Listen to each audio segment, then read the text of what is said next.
Quarta, desastrosas consequências de um requerimento. Os acontecimentos a que aludiam os graves personagens reunidos em torno da mesa de solo, na tarde memorável da festa comemorativa do pedido de casamento de Ismênia, se tinham desenrolado com rapidez fulminante.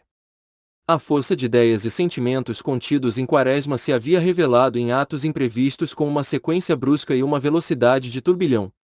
O primeiro fato surpreendeu, mas vieram outros e outros, de forma que o que pareceu no começo uma extravagância, uma pequena mania, se apresentou logo em insânia declarada. Justamente algumas semanas antes do pedido de casamento, ao abrir-se a sessão da Câmara, o secretário teve que proceder à leitura de um requerimento singular e que veio a ter uma fortuna de publicidade e comentário pouco usual em documentos de tal natureza. O burburinho e a desordem que caracterizam o recolhimento indispensável ao elevado trabalho de legislar não permitiram que os deputados ouvissem. Os jornalistas, porém, que estavam próximo à mesa, ao ouvi-lo, prorromperam em gargalhadas, certamente inconvenientes à majestade do lugar. O riso é contagioso. O secretário, no meio da leitura, ria-se, discretamente, pelo fim, já ria-se o presidente, ria-se o oficial da ata, ria-se o contínuo, toda a mesa e aquela população que a cerca riram-se da petição, largamente, querendo sempre conter o riso, havendo em alguns tão fraca alegria que as lágrimas vieram. Quem soubesse o que uma tal folha de papel representava de esforço, de trabalho, de sonho generoso e desinteressado, havia de sentir uma penosa tristeza, ouvindo aquele rir inofensivo diante dela. Merecia raiva, ódio, um deboche de inimigo talvez, o documento que chegava à mesa da Câmara, mas não aquele recebimento hilárico, de uma hilaridade inocente, sem fundo algum, assim como se estivesse a rir de uma palhaçada, de uma sorte de circo de cavalinhos ou de uma careta de clown. Os que riam, porém, não lhe sabiam a causa e só viam nele um motivo para riso franco e sem maldade. A sessão daquele dia fora fria, e, por ser assim, as sessões dos jornais referentes à Câmara, no dia seguinte, publicaram o seguinte requerimento e glosaram em todos os tons. Era assim concebida a petição. Policarpo Quaresma, cidadão brasileiro, funcionário público, certo de que a língua portuguesa é emprestada ao Brasil, certo também de que, por esse fato, o falar e o escrever em geral, sobretudo no campo das letras, se vêem na humilhante contingência de sofrer continuamente censuras ásperas dos proprietários da língua, sabendo, além, que, dentro do nosso país, os autores e os escritores, com especialidade os gramáticos, não se entendem no tocante à correção gramatical, vendo-se diariamente surgir azedas polêmicas entre os mais profundos estudiosos do nosso idioma, usando do direito que lhe confere a Constituição, vem pedir que o Congresso Nacional decrete o Tupi-Guarani como língua oficial e nacional do povo brasileiro. O suplicante, deixando de parte os argumentos históricos que militam em favor de sua ideia, pede vênia para lembrar que a língua é a mais alta manifestação da inteligência de um povo, é a sua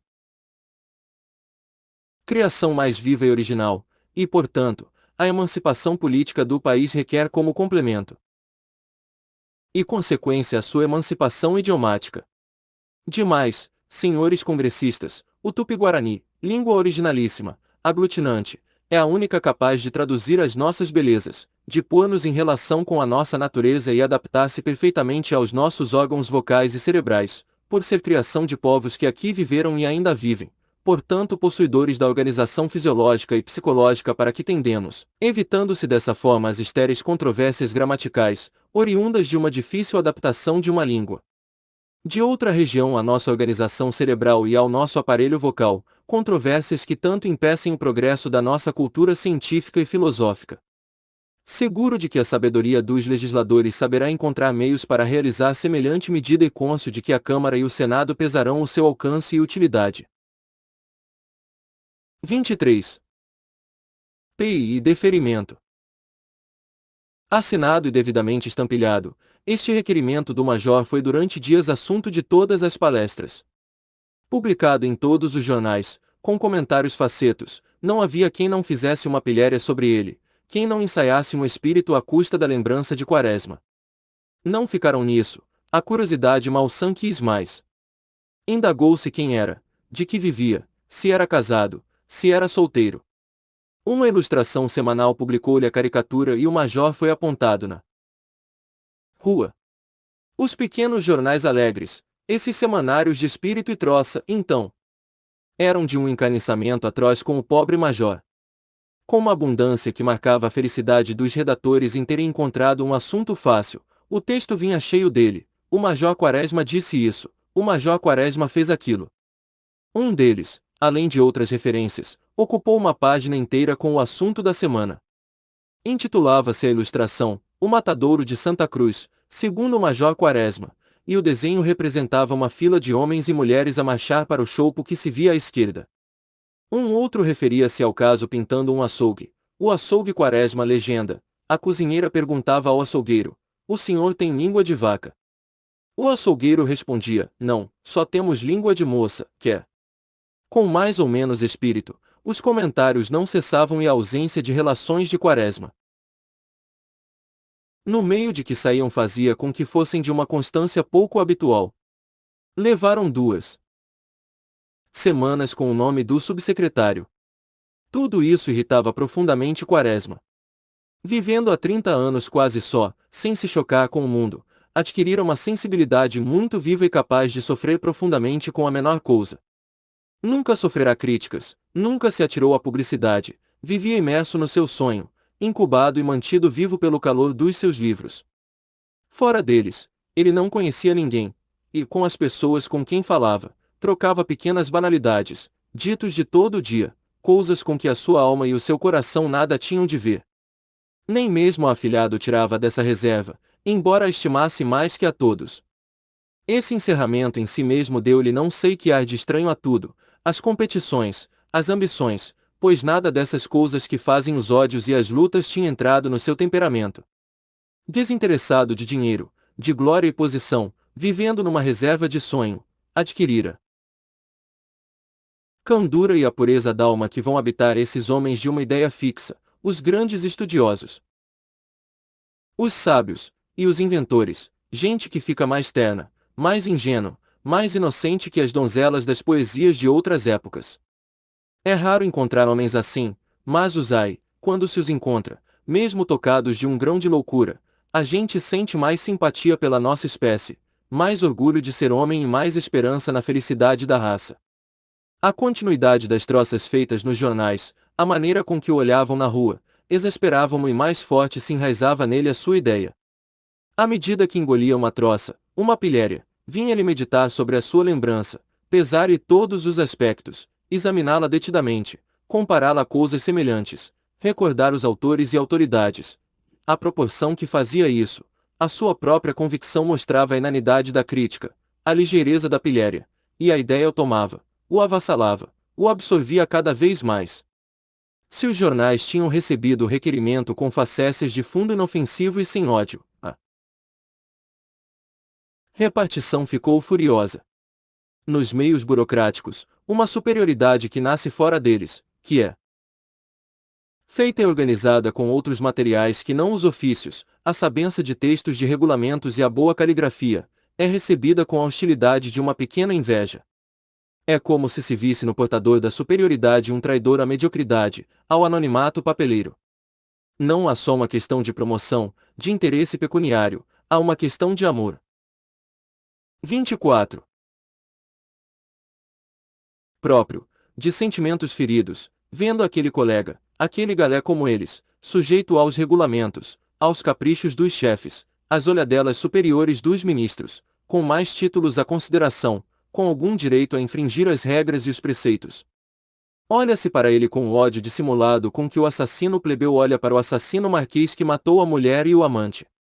Ambos são assassinos, mas, mesmo na prisão, ainda o nobre e o burguês trazem o ar do seu mundo, um resto da sua delicadeza e uma inadaptação que ferem o seu humilde colega de desgraça.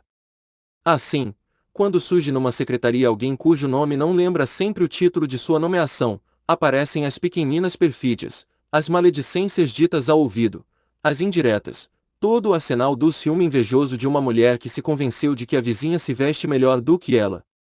Amam-se ou antes suportam-se melhor aqueles que se fazem célebres nas informações, na redação, na assiduidade ao trabalho, mesmo os doutores, os bacharéis, do que os que têm nomeado e fama. Em geral, a incompreensão da obra ou do mérito do colega é total e nenhum deles se pode capacitar que aquele tipo, aquele amanuense, como eles, faça qualquer coisa que interesse os estranhos e dê que falar a uma cidade inteira. A brusca popularidade de Quaresma, o seu sucesso e nomeada efêmera irritaram os seus colegas e superiores. Já se viu, dizia o secretário, este tolo dirigir-se ao Congresso e propor alguma coisa. Pretensioso. O diretor, ao passar pela secretaria, olhava-o de soslaio e sentia que o regulamento não cogitasse do caso para lhe infligir uma censura. O colega arquivista era o menos terrível, mas chamou-o logo de doido. O major sentia bem aquele ambiente falso, aquelas alusões e isso mais aumentava o seu desespero e a teimosia na sua ideia. Não compreendia que o seu requerimento suscitasse tantas tempestades, essa má vontade geral, era uma coisa inocente, uma lembrança patriótica que merecia e devia ter o assentimento de todo o mundo, e meditava, voltava à ideia, e a examinava com mais atenção. A extensa publicidade, que o fato tomou, atingiu o palacete de real grandeza, onde morava o seu compadre Coligny.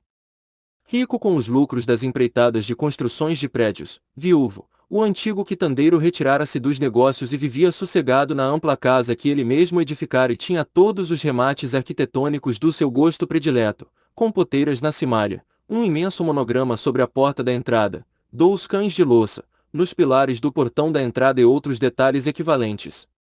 A casa ficava ao centro do terreno, elevava-se sobre um porão alto, tinha um razoável jardim na frente, que avançava pelos lados, pontilhado de bolas multicores, varanda, um viveiro, onde pelo calor os pássaros morriam tristemente. Era uma instalação burguesa, no gosto nacional, vistosa, cara, pouco de acordo com o clima e sem conforto. No interior o capricho dominava, tudo obedecendo a uma fantasia barroca, a um ecletismo desesperador.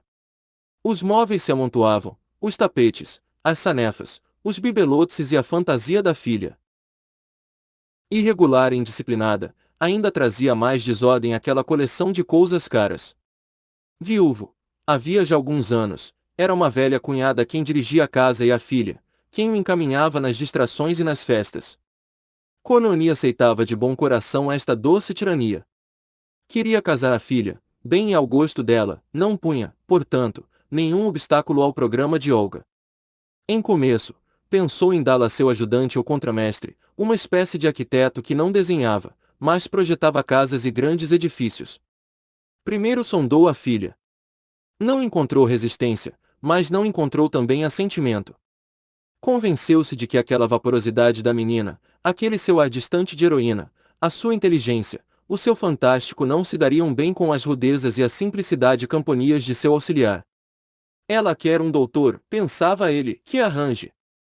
Com certeza, não terá ceitil, mas eu tenho e as coisas se acomodam. Ele se havia habituado a ver no doutor nacional, o marquês ou o barão de sua terra natal. Cada terra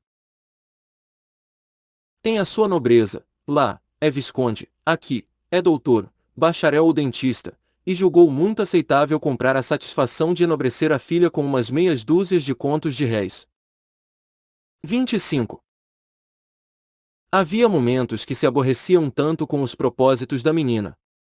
Gostando de dormir cedo, tinha que perder noites e noites no lírico, nos bailes, amando estar sentado em chinelas a fumar cachimbo, era obrigado a andar horas e horas pelas ruas, saltitando de casa em casa de modas atrás da filha, para no fim do dia ter comprado meio metro de fita, uns grampos e um frasco de perfume.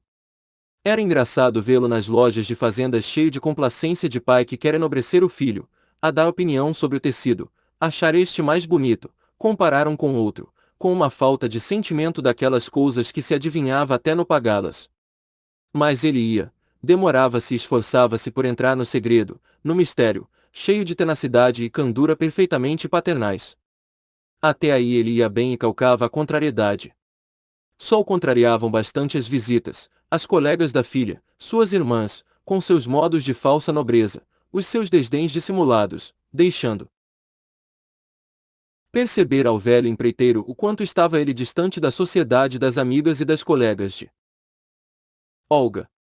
Não se aborrecia, porém, muito profundamente, ele assim o quisera e a fizera, tinha que se conformar. Quase sempre, quando chegavam tais visitas, Cononi afastava-se, ia para o interior da casa. Entretanto, não lhe era sempre possível fazer isso, nas grandes festas e recepções tinha que estar presente e era quando mais sentia o velado pouco caso da alta nobreza da terra que o frequentava. Ele ficará sempre empreiteiro, com poucas ideias além do seu ofício, não sabendo fingir, de modo que não se interessava por aquelas tagarelices de casamentos, de bailes de festas e passeios caros. Uma vez ou outra um mais delicado propunha-lhe jogar o pôquer, aceitava e sempre perdia. Chegou mesmo a formar uma roda em casa, de que fazia parte o conhecido advogado Pacheco. Perdeu e muito, mas não foi isso que o fez suspender o jogo. Que perdia? Uns contos, uma ninharia. A questão, porém, é que Pacheco jogava com 6 cartas. A primeira vez que Coligny deu com isso. Pareceu-lhe simples distração do distinto jornalista e famoso advogado.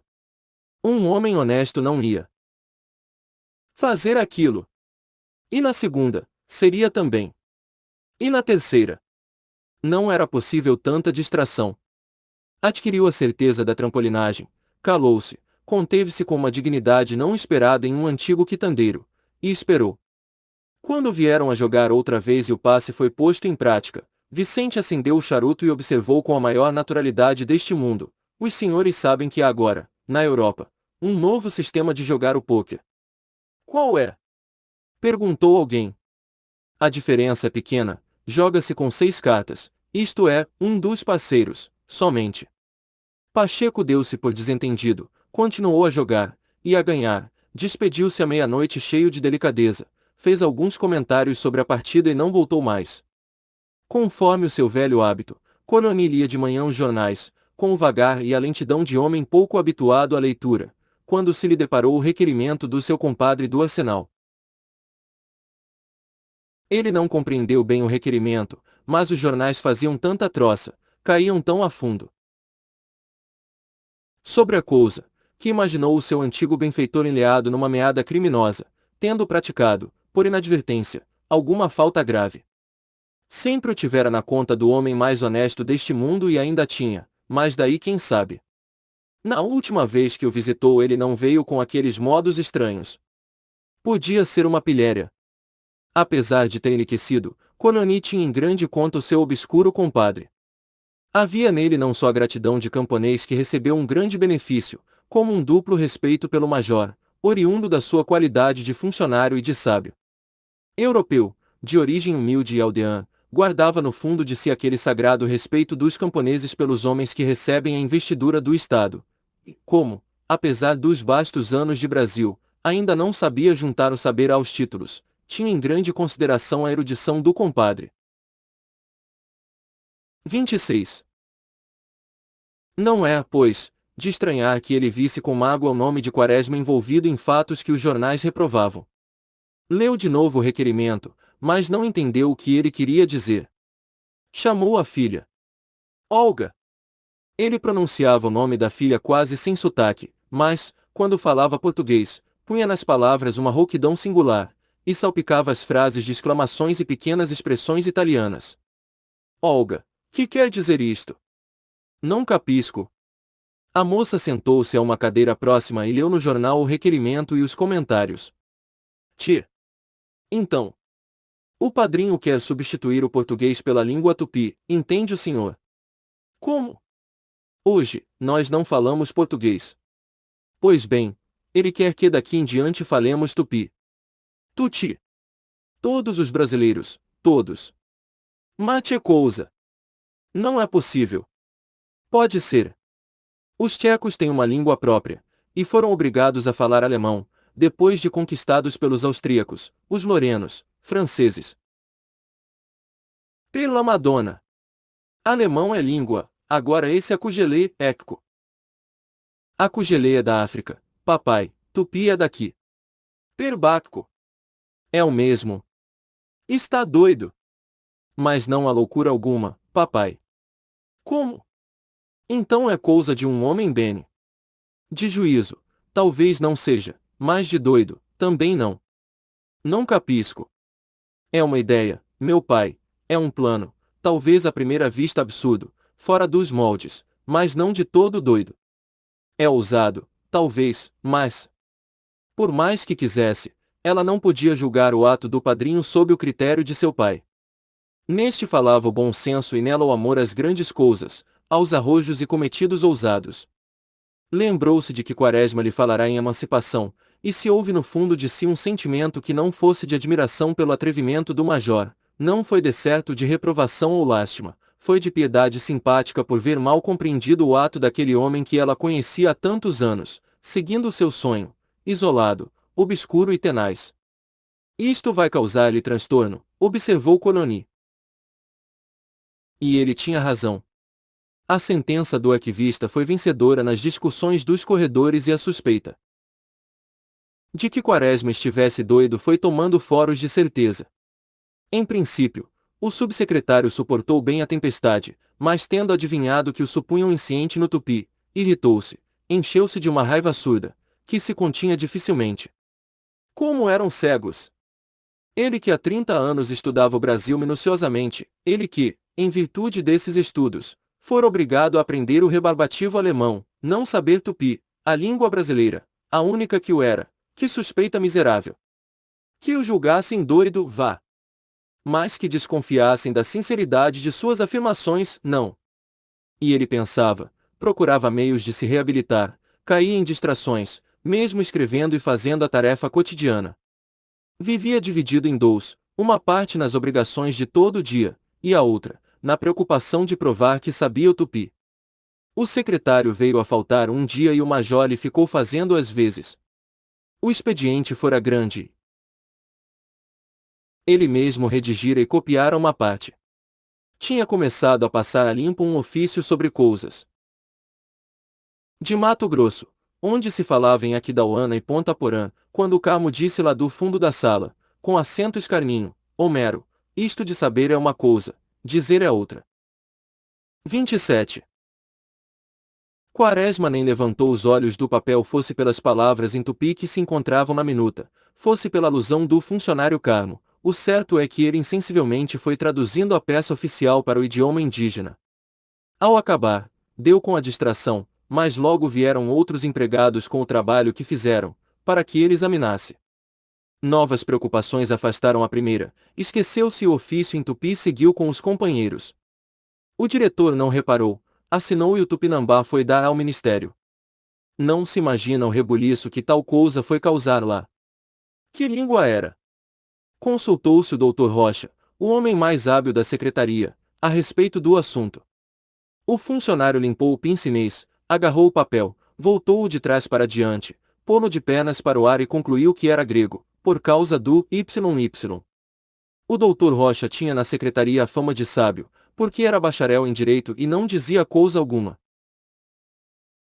Mas, indagou o chefe, oficialmente as autoridades se podem comunicar em línguas estrangeiras. Creio que há um aviso de 84. Veja, senhor doutor Rocha. Consultaram-se todos os regulamentos e repertórios de legislação, andou-se de mesa em mesa pedindo auxílio à memória de cada um e nada se encontrara a respeito. Enfim, o doutor Rocha, após 3 dias de meditação, foi ao chefe e disse com ênfase e segurança: o aviso de 84 trata de ortografia. O diretor olhou o subalterno com admiração e mais ficou considerando as suas qualidades de empregado zeloso, inteligente e o assíduo. Foi informado de que a legislação era omissa no tocante à língua em que deviam ser escritos os documentos oficiais, entretanto não parecia regular usar uma que não fosse a do país. O ministro, tendo em vista esta informação e várias outras consultas, devolveu o ofício e censurou o arsenal. Que manhã foi essa no arsenal? Os tímpanos soavam furiosamente, os contínuos andavam numa dobadoura terrível e a toda hora perguntavam pelo secretário que tardava em chegar. Censurado! Monologava o diretor. Ia-se por água abaixo o seu generalato. Viver tantos anos a sonhar com aquelas estrelas e elas se escapavam assim, talvez por causa da molecagem de um escriturário. Ainda se a situação mudasse. Mas qual? O secretário chegou, foi ao gabinete do diretor. Inteirado do motivo, Examinou o ofício, e pela letra conheceu que fora Quaresma quem o escrevera. Mande-o cá, disse o coronel. O major encaminhou-se pensando nos versos tupis que lera de manhã. Então o senhor leva a divertir-se comigo, não é? Como? Fez Quaresma espantado. Quem escreveu isso? O major nem quis examinar o papel, viu a letra, lembrou-se da distração e confessou com firmeza: fui eu. Então confessa. Pois não. Mas Vossa Excelência não sabe, não sabe. Que diz? O diretor levantou-se da cadeira, com os lábios brancos e a mão levantada à altura da cabeça. Tinha sido ofendido 3 vezes, na sua honra individual, na honra de sua casta e na do estabelecimento de ensino que frequentara, a Escola da Praia Vermelha, o primeiro estabelecimento científico do mundo. Além disso, escrevera no Pritaneu, a revista da escola, um conto, A Saudade, produção muito elogiada pelos colegas. Dessa forma, tendo em todos os exames plenamente distinção, uma dupla coroa de sábio e artista cingia-lhe a fronte. Tantos títulos valiosos e raros de se encontrarem reunidos, mesmo em Descartes ou Shakespeare, transformavam aquele, não sabe, de um amanuense em ofensa profunda, em injúria. Não sabe. Como é que o senhor ousa dizer-me isto? Tem o senhor porventura o curso de Benjamin Constant? Sabe o senhor matemática, astronomia, física, química, sociologia e moral? 28. Como ousa então? Pois o senhor pensa que por ter lido os romances e saber um francesinho aí, pode umbriar-se com quem tirou grau 9 em cálculo, 10 em mecânica, 8 em astronomia, 10 em hidráulica, 9 em descritiva. Então. E o homem sacudia furiosamente a mão e olhava ferozmente para Quaresma, que já se julgava fuzilado. Mas, senhor coronel, não tem mais, não tem nada. Considere-se suspenso, até segunda ordem. Quaresma era doce, bom e modesto. Nunca fora seu propósito duvidar da sabedoria do seu diretor. Ele não tinha nenhuma pretensão a sábio e pronunciar a frase para começar a desculpa, mas, quando viu aquela enxurrada de saber, de títulos, a sobrenadar em águas tão furiosas, perdeu o fio do pensamento, a fala, as ideias e nada mais soube nem pôde dizer. Saiu abatido, como um criminoso, do gabinete do coronel, que não deixava de olhá-lo furiosamente, indignadamente, ferozmente, como quem foi ferido em todas as fibras do seu ser. Saiu afinal. Chegando à sala do trabalho, nada disse, pegou no chapéu, na bengala e atirou-se pela porta fora, cambaleando como um bêbado. Deu umas voltas, foi ao livreiro buscar uns livros. Quando ia tomar o bonde, encontrou o Ricardo, coração dos outros. Cedo, em Major. É verdade. E calaram-se, ficando um diante do outro no mutismo contrafeito. Ricardo avançou algumas palavras. O Major, hoje, parece que tem uma ideia, um pensamento muito forte. Tenho, filho, não de hoje, mas de há muito tempo. É bom pensar, sonhar consola. Consola, talvez, mas faz-nos também diferentes dos outros, cava abismos entre os homens. E os dois separaram-se. O major tomou o bonde e Ricardo desceu descuidado a rua do Ouvidor, com o seu passo acanhado e as calças dobradas nas canelas, sobraçando o violão na sua armadura de camurça.